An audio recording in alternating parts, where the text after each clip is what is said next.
may mga trader na marunong naman. Alam yung setup, alam yung entry, alam yung support and resistance, alam yung risk reward, alam pa nga yung psychology sa theory. Pero pag actual trade na, biglang kabado, biglang atat, biglang napapaagang entry, biglang kinukuha agad ng maliit na panalo, tapos yung talo, hinahayaang lumaki. Then after, sasabihin, Coach, hindi ko alam parang ako na mismo sumisira sa trades ko. Yes, madalas tama ka. Because sometimes the problem is no longer your strategy. Hindi na charting hindi na broker, hindi na oras ng trades, hindi na setup. Minsan ang kalaban mo na talaga, ikaw, yung state mo, yung pinaka-identity mo, yung assumptions mo tungkol sa sarili mo as a trader. Kasi pwedeng tama yung analysis mo, pero mali yung execution mo. Dahil mali ang emotional state mo habang ginagawa mo to. At yan ang pag-usapan natin today. Hindi to tungkol sa isipin mo lang, tapos yaman ka na, manifest bro. Hindi siya ganun kadali. This is about something more practical. How your inner state affects your behavior. And your behavior affects your execution. And your execution affects your P&L. Ganun lang kasimple. Pero ganun din kasakit. Kasi sa trading, hindi lang chart ang binabasa mo. Kailangan mo rin basahin yung sarili mo. Kung first time mo dito, what's up? Ako nga pala si Coach Job. And if you know me, alam mo na hindi ako mahilig sa mga hype. Hindi ako mahilig sa fantasy sa trading, no? Ang gusto ko lagi, clarity, structure, discipline, and totoong results. Pero habang tumatagal ako sa trading, mas lalo kong nakita to. Hindi sapat na marunong ka lang sa strategy.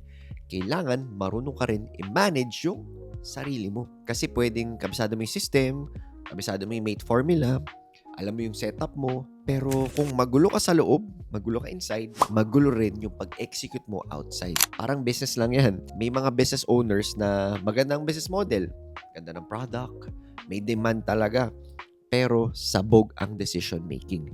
Walang control sa emotions, laging reactive, laging impulsive. Ano nangyayari? Nasasayang ang magandang system dahil sa poor na execution. Ganon din sa trading. So ito, breakdown natin. Ready ka na ba? Let's G! Number 1, the market exposes you. Yan ang pinakaunang principle. Yung market, it does not just test your strategy. It exposes your state under pressure. Kasi iba ang trader sa chart, iba rin ang trader kapag may pera na on the line. Kapag ang belief mo is, pag ako na yung pumasok, bakit bilang bumabaliktad?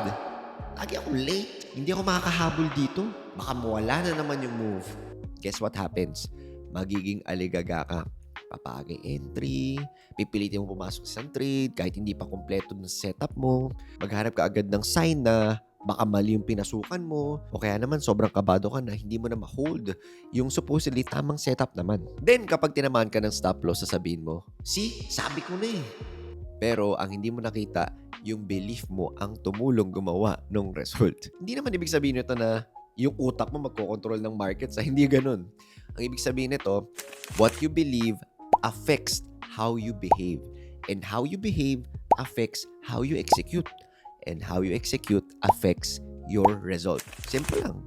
Parang basketball, di ba? May player na ang galing sa practice, lahat ng tigra, pasok ko. Pero actual game, pag nandyan na yung pressure, nandyan na yung coach, nanginginig. Bakit? Hindi dahil nakalimutan niya yung mechanics, kundi dahil iba ang state niya under pressure. Ganon din sa trader.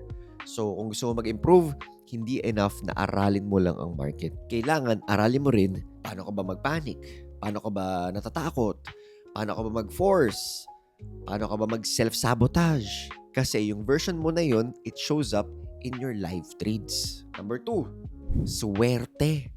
Luck. Yung luck kasi, usually is prepared thinking. Maraming trader nagsasabi, ang swerte naman yan. Nasasakin niya yung mga magagandang moves. Pero most of the time, yung mukhang swerte, hindi talaga swerte.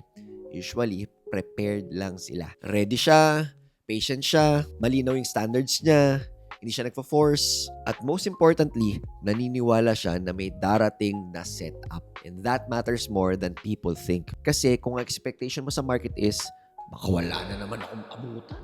Naunahan na naman ako. Bakit na yun? Pasok kaya ako. Your behavior becomes needy. And the needy behavior in trading is expensive. Pero kung expectation mo is, May darating na setup, sure. Hindi ko kailangan habulin yung mga setup. Mas magiging kalma ka. At pag kalmado ka, mas malinaw ka.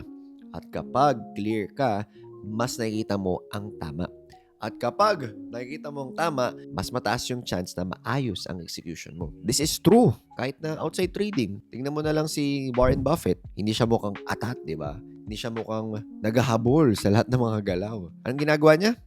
Naghihintay. And number 3, confidence does not come after the win. Ito, sobrang importante nito. Maraming trader ang mindset, Coach, pag sunod-sunod na yung panalo ko, tsaka ako magiging confident. Well, logical, tama naman, pero delikado. Because that kind of confidence is very fragile. Isang talo ka lang, paano yun? Wasak ka ulit. 2 talo, duda ka na naman. 3 talo, naghahanap ka na naman ng bagong strategy. Hindi yun confidence. That's emotional. Kasi nakadepende yung confidence mo sa outcome. The real confidence of a trader should not come from the result. It should come from preparation, repetition, backtesting, journaling, and following your rules consistently. Meaning, bago pa magsarang trade, buo ka na. Hindi dahil sure kang mananalo ka, kundi dahil sure kang tama yung process mo. Yan ang mature confidence. Hindi yung panalo ko, so ang galing ko. Ito dapat, sinunod ko ang process ko, so regardless of the outcome, solid ako. Sobrang laking difference ng dalawang yun. Parang sa pagiging atleta lang yan. Hindi nagiging confident ang isang elite athlete dahil lagi siyang panalo. Nagiging confident siya dahil alam niya ang ginagawa niya. Ilang beses na niyang inulit at napakita sa training. Same with business leaders. Let's say, for example, si Steve Jobs. He was not calm because every move was guaranteed to work. Kalmado siya kasi he believed in standards, positioning, and clarity. In trading, ganun lang din. Your confidence must be process-based, not results-based. Kasi once results-based ang confidence mo, the market can manipulate your emotions anytime. And number 4, trade from the identity of a disciplined trader. Ito isa sa pinaka-practical. Maraming tao nagtitrade para maging profitable someday. Pero a better question is, if you were already a disciplined and profitable trader, how would you act today? Yan ang practical version ng trade with the end in mind. Hindi ito magic Hindi ito imagination lang. Ito ay standards. Kung disciplined trader ka na, habulin mo ba yung lahat ng galaw? Magre-revenge trade ka ba? Mag-oversize ka ba dahil gigil ka? Papasok ka ba kahit hilaw pa yung setup? Tatanggalin mo ba yung stop loss mo dahil umaasa ka pa? Siyempre hindi. So bakit mo ginagawa yun ngayon? Kasi sometimes the missing piece is not strategy. It's identity.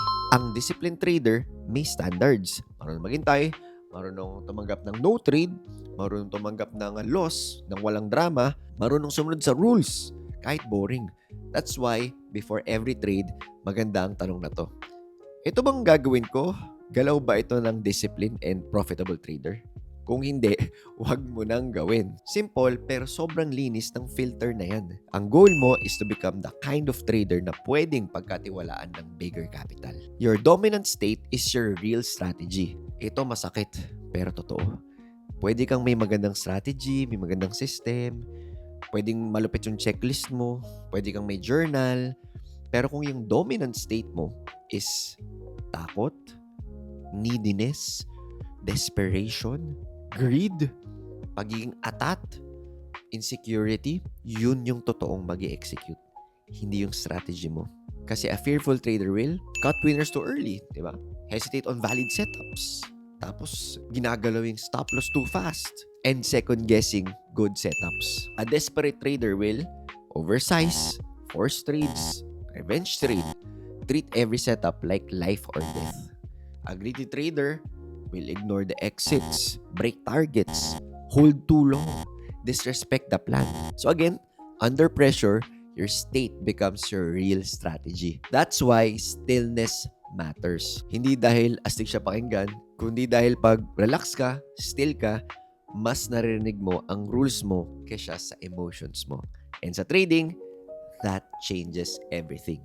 Number 6, drawdown is not automatic proof that your system is broken. Ito yung gusto kong tumama sa maraming traders. Kasi kapag nagkaka-drawdown sila, feeling nila, mali yata tong strategy ko. Parang wala akong edge siya. Parang di ata para sa akin tong trading. Kailangan ko na naman ata ng bagong system or strategy. Pero isipin mo to sa negosyo, hindi porket mahina ang isang buwan, ibig sabihin sira ng buong business model. Dito sa YouTube, hindi porket may isang video na hindi maganda, hindi ibig sabihin na wala ka ng future sa YouTube. Even yung mga malalaking brands, they go through rough quarters. Even strong businesses, may mga bad months. And even great athletes have losing stretches. At hindi ibig sabihin nun, broken ka.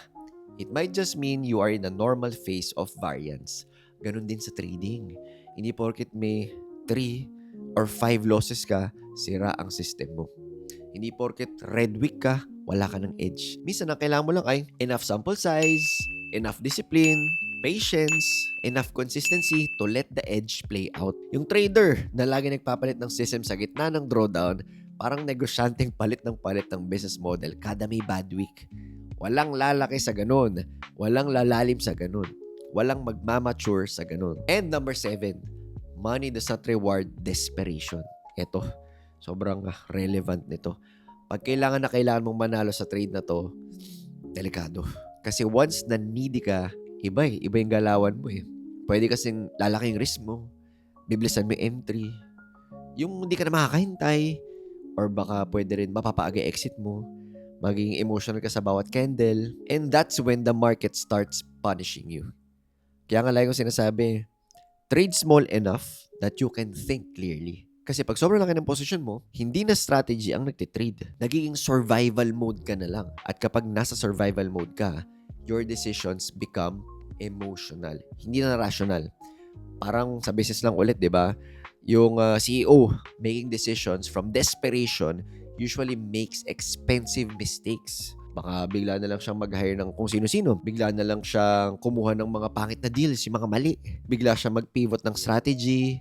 Same lang din sa trading. If you want longevity, huwag kang magte-trade ng scared money. Huwag kang magte-trade para bumawi agad. Huwag mong gawing emotional emergency ang market. Calm hands make better decisions. So, paano to lahat magiging practical?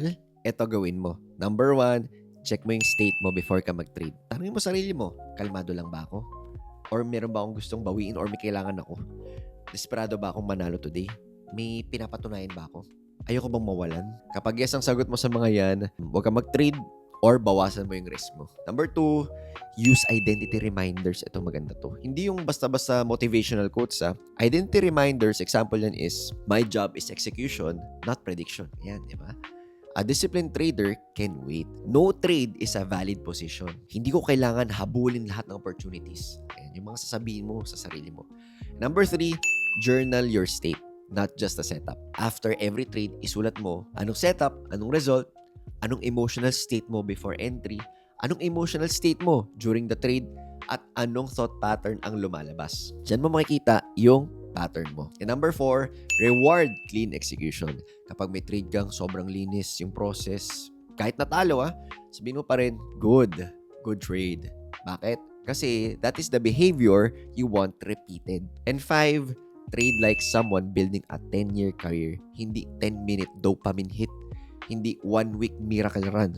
Ask yourself, kung gusto mong tumagal sa game na to for 10 years, anong gagawin mo? Gagawin mo ba yung trade na yan that way? Kung hindi, wag. So kung gusto mong ma-experience yung shift na to from random trading to structured system-based execution, you can start by joining our community of 19,000 plus students inside the 30-Minute Trader. Doon mo makikita kung paano talaga ina-approach ang Forex with clarity, structure, and with guidance.